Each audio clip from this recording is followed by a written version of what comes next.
मैं farmer journalist Leena Sharma, blog Karsog district Mandi Himachal Pradesh से।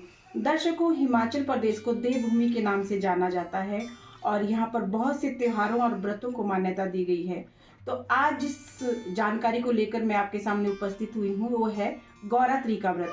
तो गौरात्री का व्रत हम किस तरह से मनाते हैं, बहुत सी महिलाएं इकट्ठा होकर के इस व्रत को मनाती है और इसमें जो है आटे से बने हुए जो अलंकार है वो बनाए जाते हैं, जिसको कि हम भंडार कहते हैं, उसको बना करके जो है महिलाएं रखती हैं। तो आइए, आज हमारे साथ यहाँ पर उपस्थित है श्री चंद्र भानु हमारे पंडित जी। जानते हैं उनसे इस व्रत के बारे में कि इस व्रत को इतना क्यों मान्यता दी गई है और ये किस लिए मनाया जाता है। नमस्कार।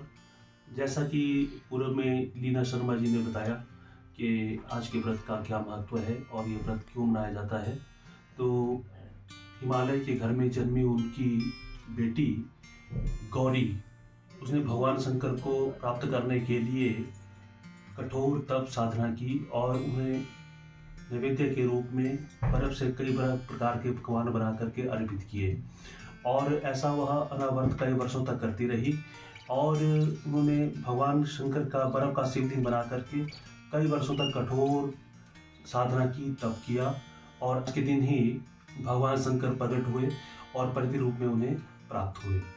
इसीलिए आज माघ मास के शुक्ल पक्ष की यह तृतीया गौरा तृतीया के नाम से प्रसिद्ध हुई।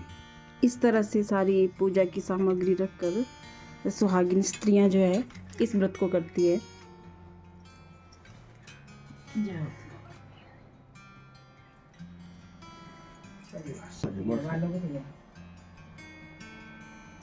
इस तरह से गौरा माता की पूजा अर्चना की जाती है।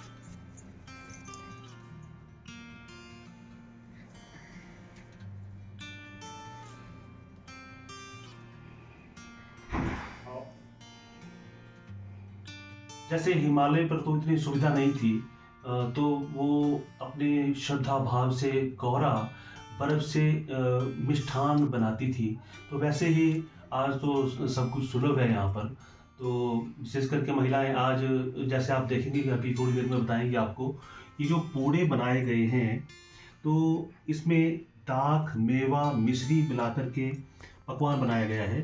तो सभी स्त्रियां अपने पति को इसे भेंट करती हैं और पति भी उनको प्रसन्न करने के लिए इसके बदले में उन्हें तोहफे के रूप में दक्षिणा या कोई जेवरात अर्पित करते हैं, जिससे स्त्रियां भी प्रसन्न होती हैं। दर्शकों, इस तरह से इसे बनाया जाता है।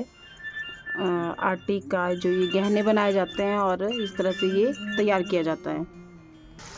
इस तरह से इसको कढ़ाई में तैयार किया जाता है, फ्राई करके।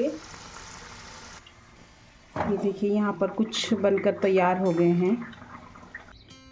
इस तरह से बनकर पूरे तैयार हो गए हैं। जो जानकारी पंडित जी के द्वारा आपको दी गई, बहुत अच्छी जानकारी इन्होंने दी। तो अगली वीडियो में मैं फिर से आपके सामने ऐसी ही कुछ व्रत या कोई रहस्यमय कहानी लेके आपके सामने उपस्थित होंगी। तब तक के लिए धन्यवाद।